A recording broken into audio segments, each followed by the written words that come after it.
हाँ जी। So doubt class for solid state. Solid state में एनसीईआरटी का टॉपिक याद करने बोले थे।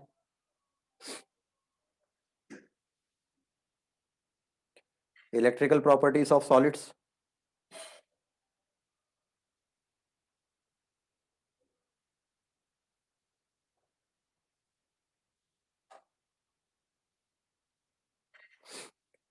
N type semiconductors and P type semiconductors. N type semiconductors कब बनेंगे?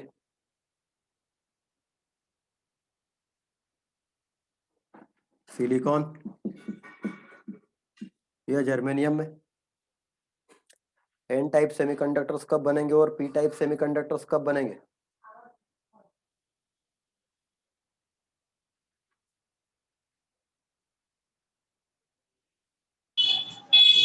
सर जब कोई पेंटावेलेंट आयन जब आके आएगा, अगर मतलब सेमीकंडक्टर में आएगा तो वो एक इलेक्ट्रॉन वो 4 से बॉन्डिंग कर लेगा, बट एक इलेक्ट्रॉन बचा रहेगा, तो उसके कारण जो होगा वो एन टाइप ऑफ सेमीकंडक्टर्स बनेंगे। जो ग्रुप 15 के आयन्स आके बनाते हैं। और पी टाइप ऑफ सेमीकंडक्टर जब बनेंगे जब कोई ग्रुप 13 के आयन जिनके पास 3 इलेक्ट्रॉन है वो बॉन्डिंग करते हैं, तो एक जो होल होता है वो खाली रह जाता है, जिसकी वजह से जब हम उसमें इलेक्ट्रोड कनेक्ट करते हैं तो फिर वो एक से दूसरे में पास होते जाता है, तो फिर वो कंडक्टिंग करता है। उसकी सेमीकंडक्टर की कंडक्टिंग बढ़ जाती है, तो उसको अपन पी टाइप्स ऑफ सेमीकंडक्टिंग बोलते हैं, जो ग्रुप 13 के एलिमेंट करते हैं। तो n type semiconductors and P type semiconductors group 15 के, सिलिकॉन और जर्मेनियम ग्रुप 14 के एलिमेंट्स हैं। इनकी वैलेंसी 4 होती है। ग्रुप 15 एलिमेंट्स इनके पास में 5 इलेक्ट्रॉन वैलेंस शेल में होते हैं। तो ग्रुप 15 के एलिमेंट्स की जब डोपिंग करते हैं तब एक इलेक्ट्रॉन एक्स्ट्रा बच जाता है, जिसके कारण एन टाइप सेमीकंडक्टर बनते हैं। ग्रुप 13 के एलिमेंट्स की डोपिंग करते तो एक इलेक्ट्रॉन कम पड़ जाता है, दिस क्रिएट्स अ होल, तो ये पी टाइप सेमीकंडक्टर बनाएंगे।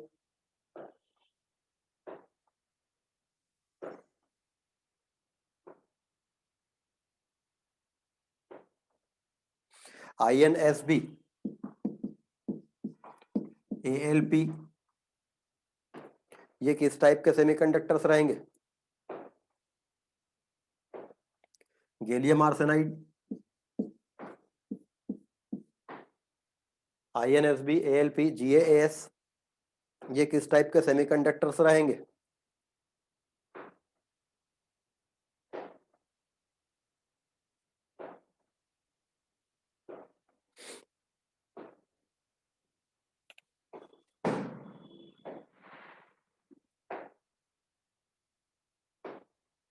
आप लोगों को एनसीईआरटी याद करके आने बोला था, तो एनसीईआरटी में टॉपिक दिया हुआ है INSB ALP combination GaAs combination, ये किस टाइप के सेमीकंडक्टर्स रहेंगे?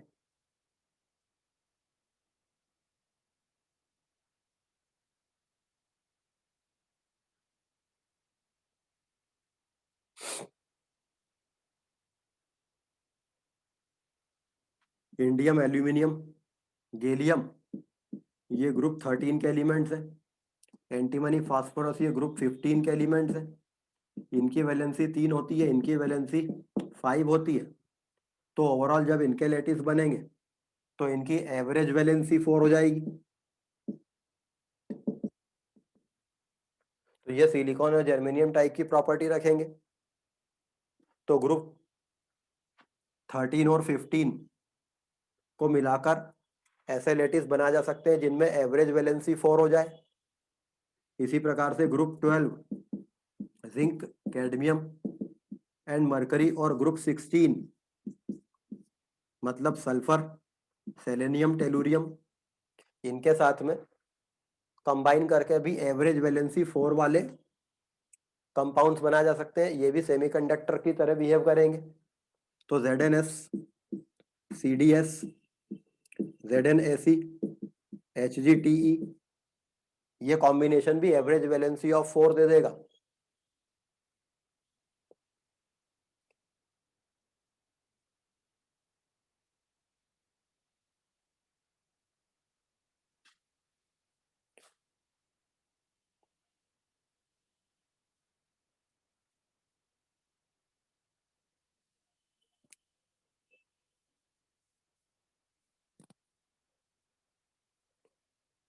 ट्रांजिशन मेटल ऑक्साइड्स कौन से हैं जो मेटल्स के जैसा बिहेव करते हैं?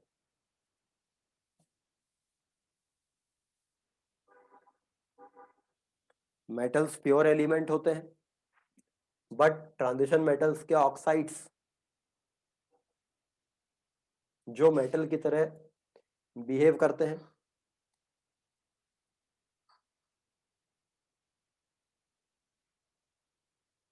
TiI, TiO, CrO2, ReO3, they behave like metals, जबकि ये कंपाउंड्स हैं। जबकि मेटल्स प्योर एलिमेंट होते हैं, क्रोमियम मेटल है, रेनियम मेटल है, मगर ये मेटल्स के जैसा बिहेव करते हैं। Rhenium oxide is like metallic copper, ये मेटालिक कॉपर की तरह बिहेव करता है।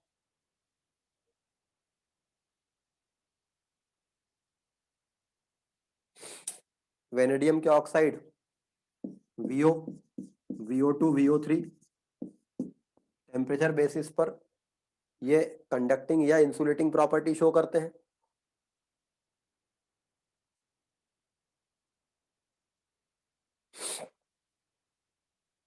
Magnetic properties of solids, magnetic moment किसी भी सब्सटेंस का √n/n+2 बोहर मैग्नेटॉन होता है। Spin only magnetic moment 1 Bohr magneton कितना होता है?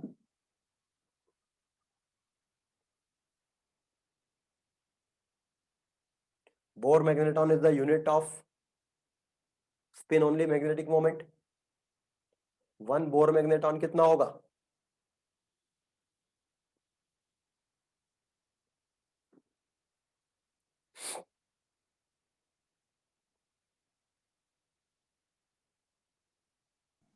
Sir H/4π। H/4π, ये बोहर मैग्नेटॉन कहां से आ गया?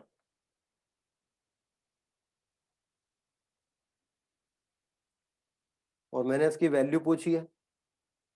H/4π बोहर मैग्नेटॉन नहीं होता है। आप कंफ्यूज हो रहे हैं ऑर्बिटल एंगुलर मोमेंटम के फॉर्मूले √L×L+1 H/2π से, और इस H/2π को ये लिख देते हैं, बट ये बोहर मैग्नेटॉन नहीं है और ये मैग्नेटिक मोमेंट नहीं था, ये ऑर्बिटल एंगुलर मोमेंटम था।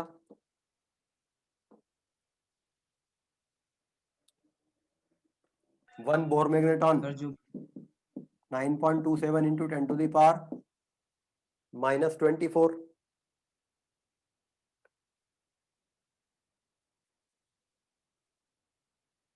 One Bohr magneton 9.27 into 10⁻⁻²4।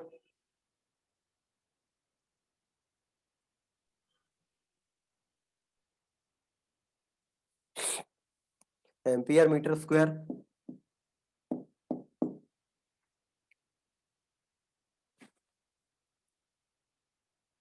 One Bohr magneton वैसे EH/4πmc² होता है। E is the charge of electron, H is Planck's constant, m is mass of electron, c is the velocity of light.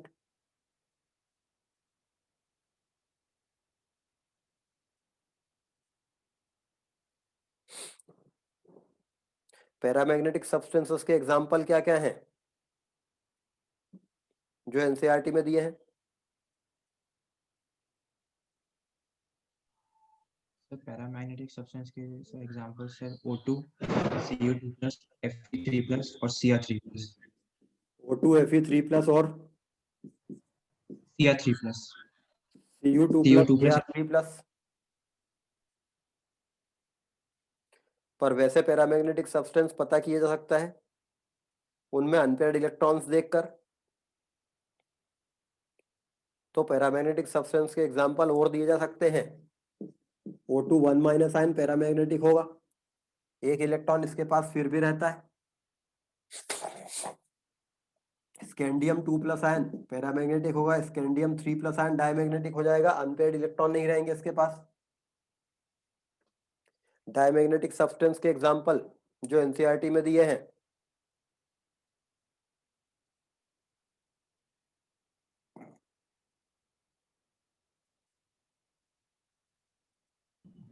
Sir NaCl H2 और C6H6 benzene.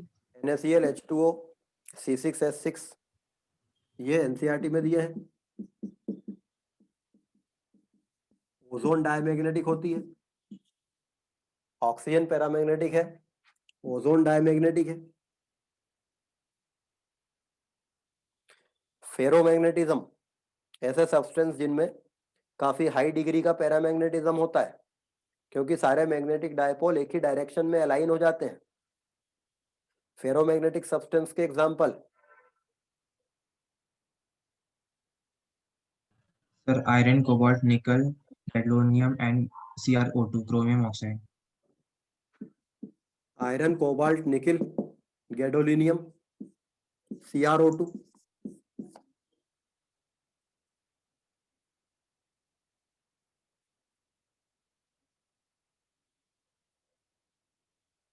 Anti ferromagnetic substance क्या कौन सा होगा?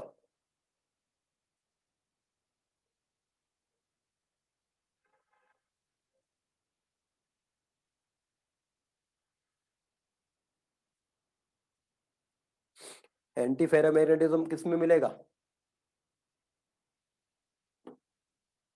जिसमें magnetic moment cancel out हो जाता है completely. तो ये सब्सटेंस मैग्नेटिक डोमेन्स रखता है, उसके बावजूद भी डायमैग्नेटिक सब्सटेंस की तरह बिहेव करेगा।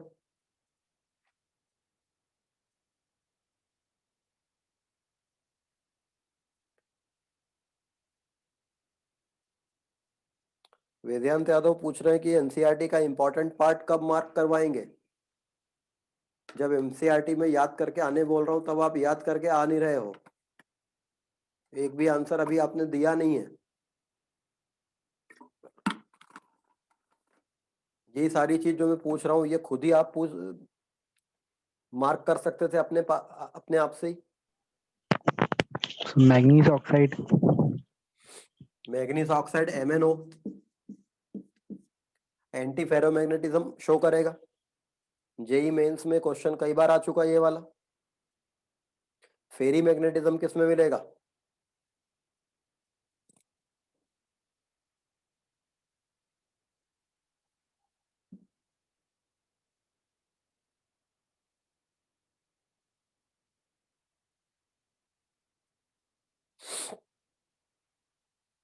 फेरी मैग्नेटिज्म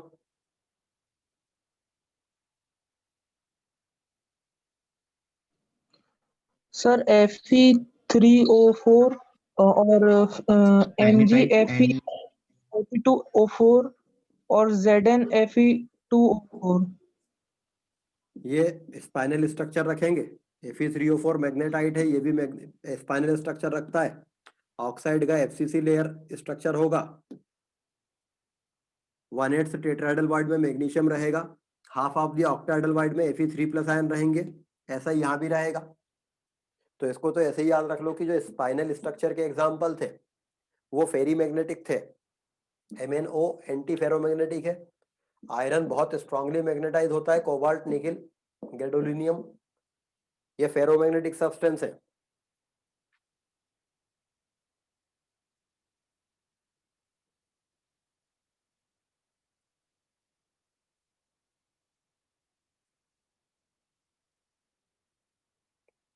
तो आप लोगों को मैंने एनसीईआरटी याद करके आने बोला है, लेकिन काफी लोग बल्कि लगभग सभी लोग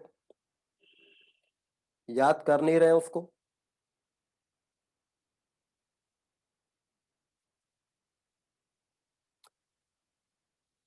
इतना स्पेसिफिक बोलने के बावजूद भी आप लोग याद नहीं कर रहे हैं, जबकि क्वेश्चन इन्हीं में से आएंगे। बाकी आपने कितना सारा भी पढ़ा हो, आपका कोई नॉलेज काम नहीं आएगा एग्जाम में। और फिर बोलोगे आके कि सर कुछ याद ही नहीं आया और मेरे से कुछ बना ही नहीं। बिकॉज जब अभी याद करने बोल रहा हूँ तो आप लोगों को याद ही नहीं करना है। पिन पॉइंटेडली कह रहा हूँ कि एनसीईआरटी में से आएगा, एनसीईआरटी में से आएगा, बट आपको उसको छोड़ बाकी सब दुनिया की सारी बुक्स पढ़नी है।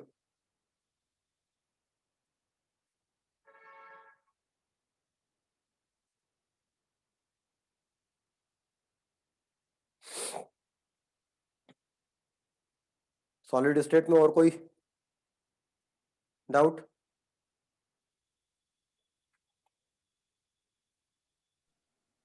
सर एक डाउट था, एक क्वेश्चन में बोला गया था कि फेस सेंटर्ड मतलब सीसीपी स्ट्रक्चर के टॉप मोस्ट लेयर में नेबर एटम्स कितने होते हैं उसके आसपास, एक एटम के आसपास?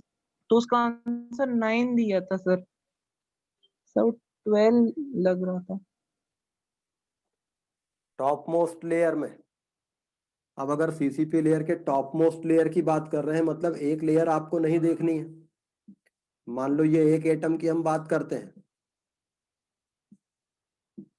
इस एटम की, तो इसके आसपास ये ए लेयर है, इसके आसपास के 6 हैं, इसके पीछे सी लेयर है, इसके पीछे वो सी लेयर है, ये पीछे वाली मान लो लेयर है, तो सी लेयर के ऊपर ए लेयर।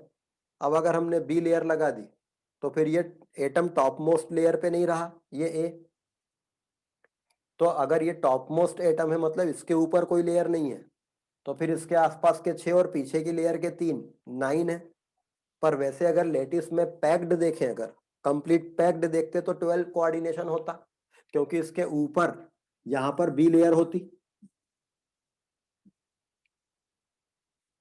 तो वैसे तो कोऑर्डिनेशन नंबर सीसीपी लैटिस में 12 होता है, लेकिन टॉप मोस्ट लेयर की बात की गई है, मतलब आगे कोई लेयर का एटम नहीं है, इसलिए 9 आंसर है। Yes sir.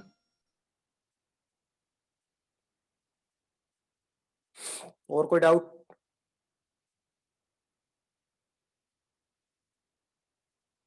अभी भी बता रहा हूं कि जितने लोग जेई मेंस में मार्क्स लाना चाहते हैं केमिस्ट्री में, वो अभी भी एनसीईआरटी याद करना शुरू करो। Complete NCERT word to word पूरी याद करने की जरूरत नहीं है। मैंने बताया था पिछली क्लास में भी, एनसीईआरटी में एक पेज में सिर्फ 3 या 4 लाइनें ऐसी होती हैं जिनसे कुछ इंफॉर्मेटिव क्वेश्चन बन सकता है।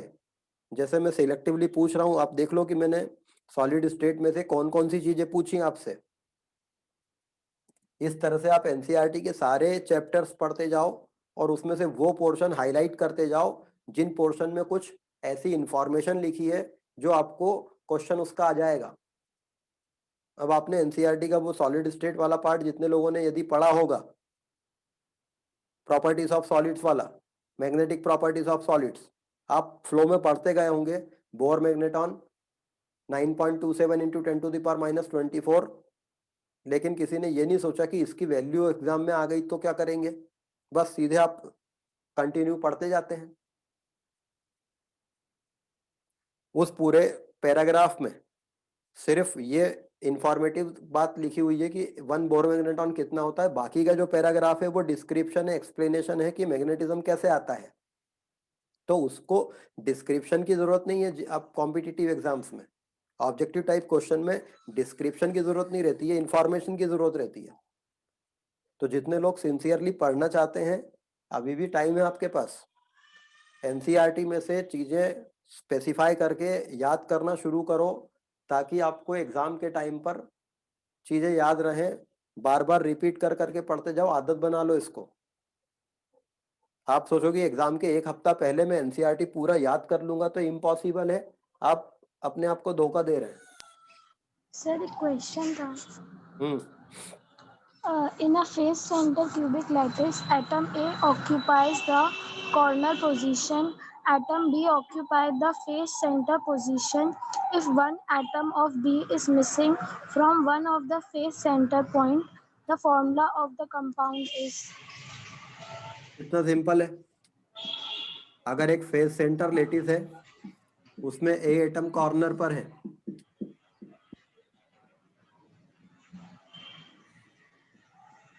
तो ए एटम्स का नंबर 1/8 इंटू 8 इक्वल टू 1 है, तो ए 1 है इफेक्टिवली। अब हर फेस के सेंटर पे बी होना था। अगर हर फेस के सेंटर पे बी होता तो बी के 3 एटम होते, तो आइडियली इसका फार्मूला AB3 होता। बट एक फेस सेंटर पे एक बी गायब है, एक फेस सेंटर पे एक बी गायब है। ए तो अभी भी कॉर्नर पर है, तो ए तो अभी भी 1 है। बी जो है 1/2 इंटू 5 2.5 है, तो ए बी 2.5, मतलब इसका इंपीरिकल फार्मूला A2B5 हो जाएगा। और कोई डाउट? सर आपने जो सीजियम क्लोराइड का जो स्ट्रक्चर बनाया था सर, वो आप प्लीज फिर से बना सकते हैं थोड़ा समझा के? सीजियम क्लोराइड का जो स्ट्रक्चर बनाया था उसको क्या करना है? सर आप उसको फिर से मतलब सर ड्रॉ करके एक्सप्लेन कर दीजिए थोड़ा। Caesium chloride structure, when one of the ion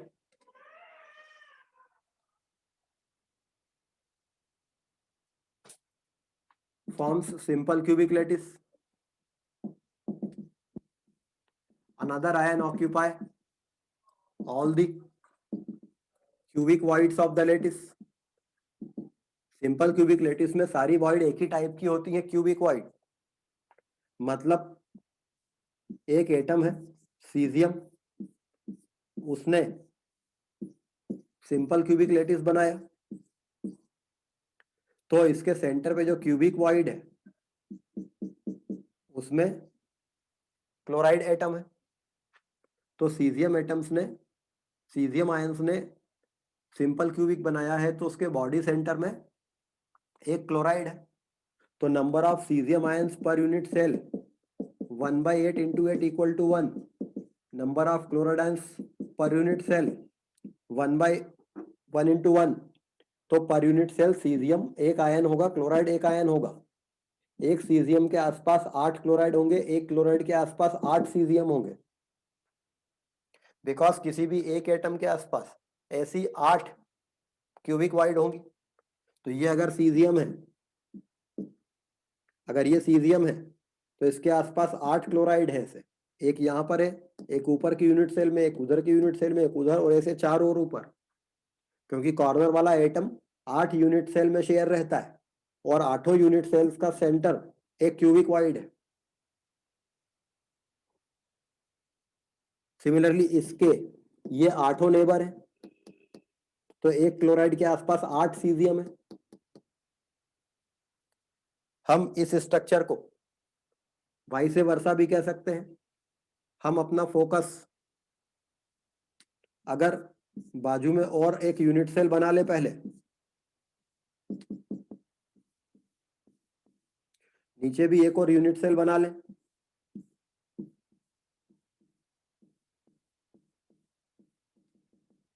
तो ये सब शेडेड वाले सीजियम है, और ये सेंटर में क्लोराइड है।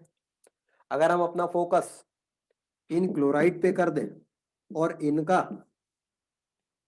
सिंपल क्यूबिक लेटिस देखें, तो ये उनके बॉडी सेंटर में पहुंच जाता है। मतलब इस लेटिस को हम क्लोराइड का सिंपल क्यूबिक सीजियम वॉइड में ऐसा भी देख पाएंगे।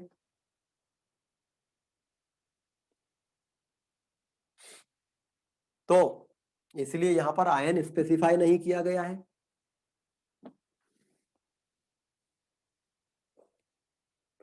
हालांकि एक आयन ने सिंपल क्यूबिक लेटिस बनाया है, दूसरा आयन उसकी सारी क्यूबिक वाइड में है। सीजियम क्लोराइड स्ट्रक्चर को ऐसे डिस्क्राइब किया जाता है, another description of this lattice, अभी हम इसको क्या बोल रहे हैं, सीजियम का simple cubic chloride cubic void में हम इस लेटिस को ये भी कह सकते हैं body centered cubic lattice of cesium chloride.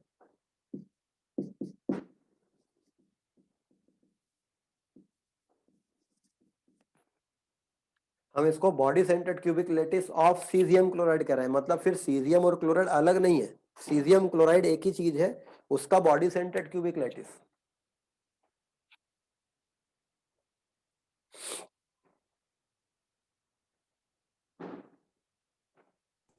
Sir वो डायमंड में डायगोनल का और वो रेडियस का जो रिलेशन आया था वो नहीं समझ आया।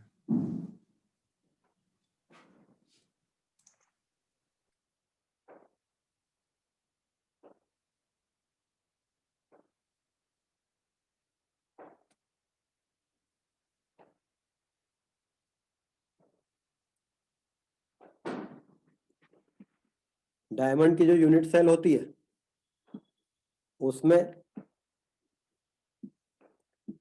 कार्बन एफसीसी लैटिस बनाता है,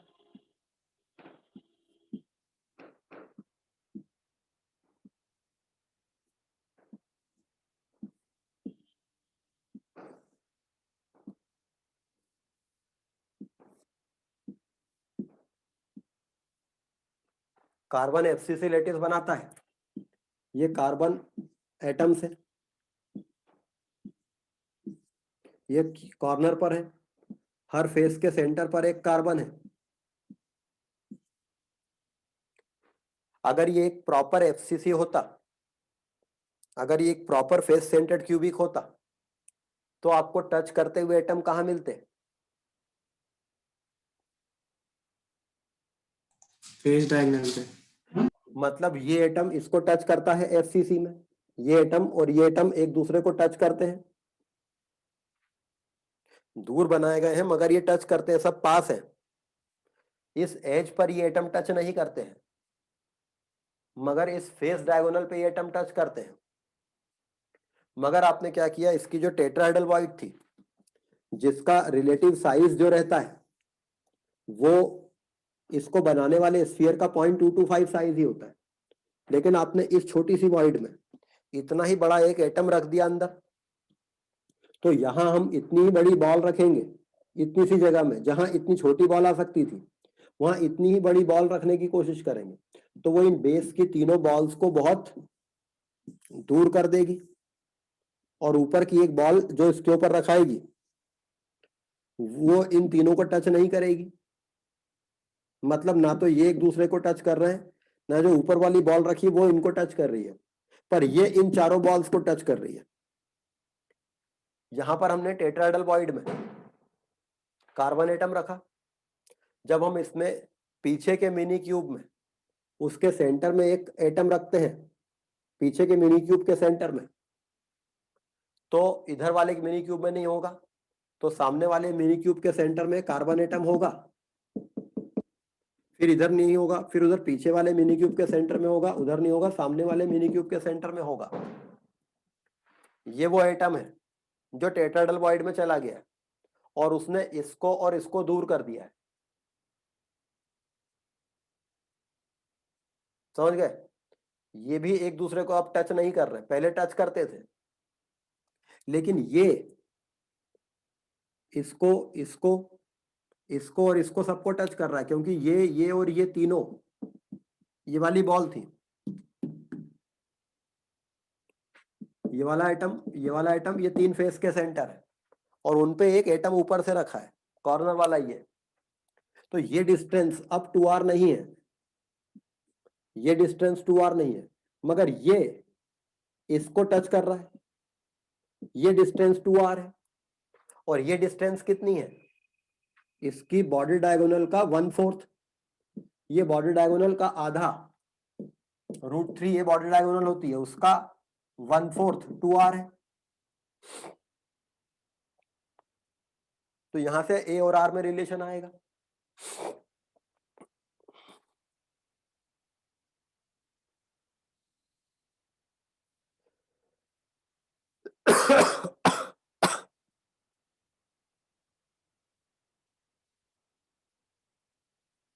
Is there any rule to predict which compound will form which lattice? Generally ऐसा रूल नहीं है, लेकिन अगर आयनिक कंपाउंड है तो कैटायन और एनायन के रेडियस का रेशो किस रेंज में आता है, उससे हम ये पता कर सकते हैं कि कैटायन एनायंस के द्वारा बने हुए लेटिस की कौन सी वॉइड में जाएगा।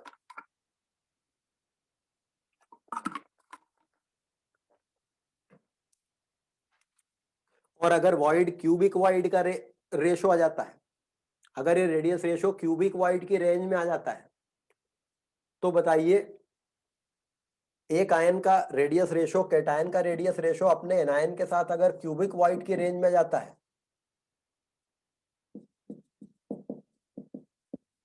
तो ये एनायन कौन सा लेटिस बना रहा होगा।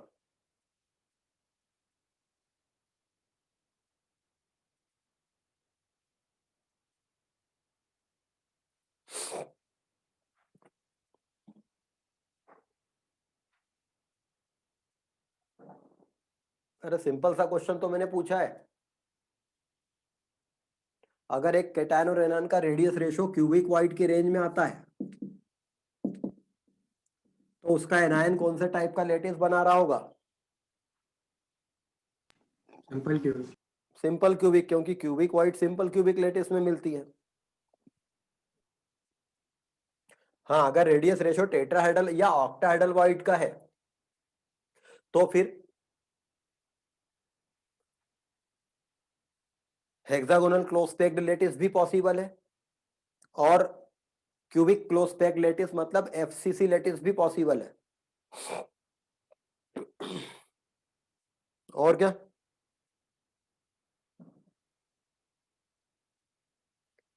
और कोई डाउट।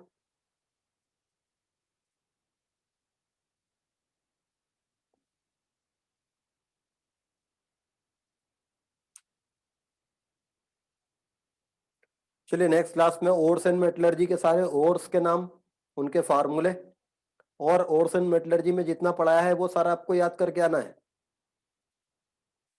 प्लस एनसीईआरटी बुक में जितना दिया है ओर्स एंड मेटलर्जी पार्ट में, वो आपको सारा याद करके आना है। और यदि आप एनसीईआरटी याद नहीं करके आना चाह रहे हो, तो फिर आने की जरूरत नहीं है। चुपचाप बैठ के यहाँ क्या करते हो, आधे घंटा कुछ भी नहीं कर पाते हो। या तो पढ़ के आओ, पूछता हूं तो बताओ, और नहीं समझ में आता है तो पूछो। 2-3 काम कर सकते हो। डाउट क्लास का और मीनिंग क्या होता है, 90% ऑफ द स्टूडेंट्स केवल आ रहे हैं, लेक्चर ऑन करके बैठ जाते हैं, कुछ भी पूछते नहीं है ना बताते हैं। वही 2, 5, 10, 15 लोग बदल बदल के चीजें बताते रहते हैं। अभी भी आपके पास टाइम है। चलिए नेक्स्ट क्लास में देखते हैं।